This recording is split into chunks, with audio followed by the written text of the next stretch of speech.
ఇంత డబ్బు నాకైతే యూట్యూబ్ నుంచి వచ్చింది. నేనైతే ఇప్పుడు కాలేజ్ లో ఉన్నాను. లోపల ఎగ్జామ్ రాసి బయటకు వస్తానే లేదో నా ఫోన్ లో అయితే మనీ క్రెడిట్ అయినట్టు మెసేజ్ వచ్చింది. ఓపెన్ చేసి చూస్తే ఈ మంత్ యూట్యూబ్ శాలరీ పడింది నాకు. తీసుకువెళ్ళి మా అమ్మకి ఇచ్చి మా అమ్మ రియాక్షన్ చూద్దాం రండి.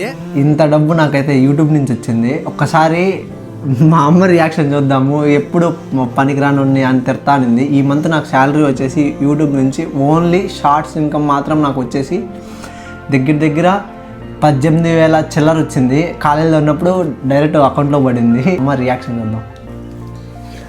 నేను ఇప్పుడు ఇన్వెస్ట్ చేసేది ఇంకా మంచి క్వాలిటీ వీడియోస్ ఇద్దామని చెప్పి, ఇంకా మంచి కంటెంట్ ఇద్దామని చెప్పి నా ఇన్వెస్ట్మెంట్ దగ్గర చాలా ఎక్కువైపోతుంది. మా అమ్మకు తెలియదు. సో నేను ఇంత పెడతా అంటే నాకేమో ఇంత వస్తుంది. ఖర్చు ఎంత, ఆదాయం ఎంత. ఫస్ట్ ఇన్కమ్ అండి ఇది. మా అబ్బాయిది. కళ్ళకి అద్దుకొని పెట్టుకుంటాను. సపోర్ట్ చేసిన వాళ్ళందరికీ థ్యాంక్ యూ, లవ్ యూ.